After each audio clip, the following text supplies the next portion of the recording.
गिबियावनो नैबे चेनेलखौ नायगिरि रायजो राजा आइ आफा बिदा फंबाय गासैखौबो आंनि गोसो गोरबोनिफ्राय अननाय आरो सिबिनायखौ आं जासिग्रोनाय थाबाय।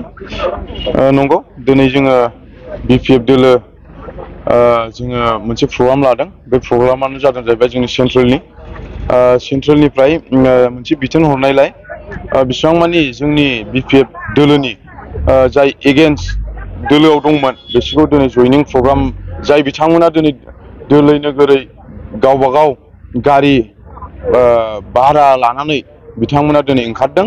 बिथांमोननि थाखाय रोजा रोजा साबायखर। आरो जाय बिथांमोना दिनै बे प्रग्रामाव ओंखारदों बिसोर गासैबो इउपिपिएल, बिजेपि आरो जिएसपि आरो बेजों लोगोसे केपिपि आरो कंग्रेस आरो बेजों लोगोसे जोंनि लाइमोन इयुथ्सफोर दिनै ओंखारदों। गासैबो मोनसे दोलोआव थानानै जों बयबो जोंनि बिटिसिखौ बासायना लाखिगोन बा जोंनि बिटिसिखौ जोङो मोजाङै मोजां जोङो सोलिनांगोन होननानै जोङो दोलै नोगोरै दिनै ओंखारदों। आरो जाय बिथांमोना दिनै बे हाबाफारियाव ओंखारदों बिथांमोना गावसोरनो निज गोसो जानानै जयनिं प्रग्रामावहाय बुंनाय लोगो लोगो जोंबो थांगोन होननानै दोलो नोगोरै ओंखारदों।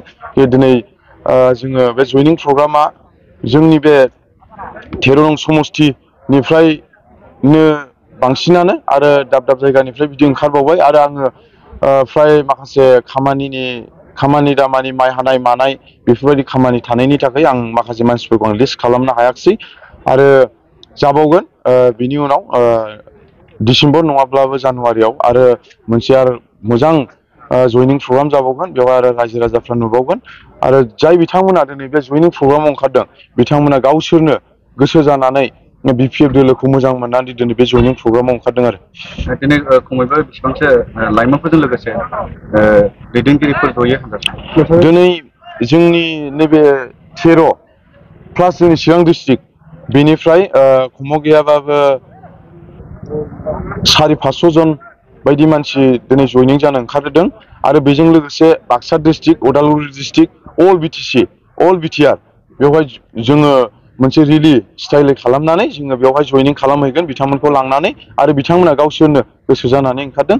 आरो जि अल बिटिसिनि बिटिआरनि जि प्रग्राम बे प्रग्रामाव जों बयबो माने आवगायदों। आरो दिनै नोंथाङाथ' सासे समाज सिबियारिसोमोन, दा नोंथाङा बिपिएफआव हाबनानै गावनि गोसोखौ माबायदि मोनो? दिनै नंगौ आङो सानसे समाव सिगां आं गोबाव समनिफ्रायनो आङो बिदिनो रायजो राजानि खामानि मावदोंमोन। खिन्थु सोरबाया आंखौ बुंदों माबा मोनसे राजनितिकनि बेलायाव बा माबा मोनसे गाद्दि नागिरनानै दिनै बिपिएफ दोलोआव हाबदों होननानै। नाथाय आं मोनसे गाद्दि आरो माबा मोनसे टारगेट लानानै आं खालामाखै। दिनै नंगौ रायजो राजाफ्रा गोबां मानसिफ्रा बुंदों आंखौ दिनै नोङो सानसे समाव माबा मोनसे जायगायाव थांनांगौ बा सहैनांगौ बयबो सापर्ट होनायलाय आं दिनै बिपिएफ दोलोआव हाबदों। मानो होनना बुङोबा जोङो पार्सनेलि हारसिंबो आं मावबाय थानो हाया। बिनि थाखायनो आङो दलजों थानानै दिनै आं खामानि मावगोन होननानै आं दिनै फैनाय जादों। आरो जि दला जिरायथ'नाय दल बा थाथ'नाय दल बे दलखौ आं मोजां मोनो। मानो होनना बुङोबा आं गोदोनिफ्रायनो जि पार्टियाव गैयामोन आरो इन्डिपेन्डेन्टआवमोन।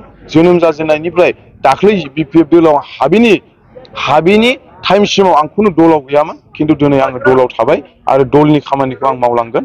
आरो जि दलाव आं थांदों बे दला निस्सय स्ट्रं भाबै 2025आव माने सरखारखौ दाफिनगोन होननानै आं सानो। आरो रायजो राजानि निउसाव आं नुनो मोनो माने निस्सय फैफिनथारगोन होननानै।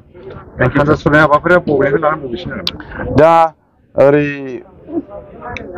सानजा बाक्सा डिस्ट्रिक्टनिफ्राय फैगासिनो दं आरो जोंनि चिरां डिस्ट्रिक्ट आरो अल बिटिआर निफ्राय बे प्रग्रामा बिजनि टुल गेटनिफ्राय लानानै रिजर्टआव जों बेवहाय माने जोंनि बिर'धि दलफोरखौ जोङो जयनिं खालामगोन।